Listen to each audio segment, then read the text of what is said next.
షాద్నగర్ నియోజకవర్గంలో వాళ్ళ 157 గ్రామ పంచాయతీలు చిన్న ఆమ్లెట్లు కలిపి 300 గ్రామాలు ఉంటాయి కాబట్టి పెద్ద డిపో అయినప్పటికీ గత ప్రభుత్వం యొక్క నిర్లక్ష్యం ఇవాళ ప్రయాణికులకు ఇబ్బంది ఏర్పడ్డది కాబట్టి కొన్ని గ్రామాలకు కనెక్టివిటీ లేదు కాబట్టి ఆర్టీసీ కనెక్టివిటీ పోయింది.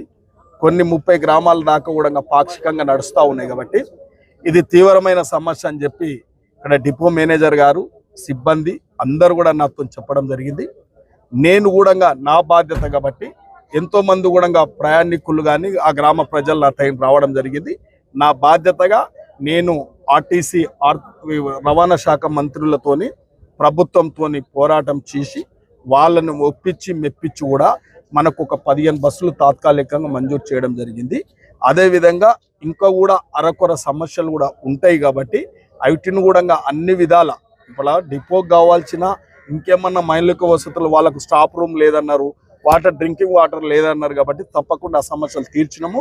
ఇంకా భవిష్యత్తులో కూడా సిబ్బంది కూడా ప్రభుత్వం కూడా చెప్పింది ఇది స్టేట్ పాలసీ. కొద్దిగా ఆర్టీసీలో మనము మేనిఫెస్టోలు కూడా పెట్టడం జరిగింది. ఆర్టీసీని పూరగా అన్ని విధాలు ఆదుకోవాలనే ఒక దృఢ సంకల్పంతో ఈ ప్రభుత్వం పనిచేస్తుంది. పూర్తిగా ఆర్టీసీకి అండగా నిలబడుతుంది ఈ ప్రభుత్వం కాబట్టి రాష్ట్ర ముఖ్యమంత్రి వర్యులు కూడా ఇవన్నీ కూడా పరిశీలిస్తూ ఉంది.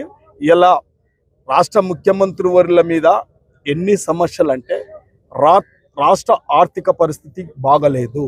ఇవాళ అప్పుల కుప్ప చేసిపోయింది గత ప్రభుత్వము. ఇవాళ సంస్థలన్నిటిని కూడా నిర్వీర్యం చేసింది. ఇవన్నిటిని అధిగమించాలంటే రాష్ట్ర ముఖ్యమంత్రి వారికి ఇంకొంచెం టైం పడుతుంది కాబట్టి ఇచ్చిన మాట నిలబెడతాడు.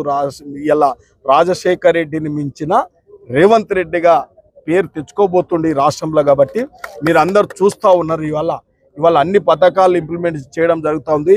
త్వరలోనే రైతులకు రుణమాఫీ కూడా చేయబోతా ఉన్నాం కాబట్టి ఆ తర్వాత ఆర్టీసీ కూడా ఇచ్చిన మాటలు నిలబెట్టుకునే ప్రయత్నం తప్పకుండా ఈ ప్రభుత్వం అండగా ఉంటుంది. మీ తరపున నేను కూడా పోరాటం చేస్తామని చెప్పి ఈ అవకాశం ఇచ్చిన అందరికీ For more videos like this, subscribe Big TV channel.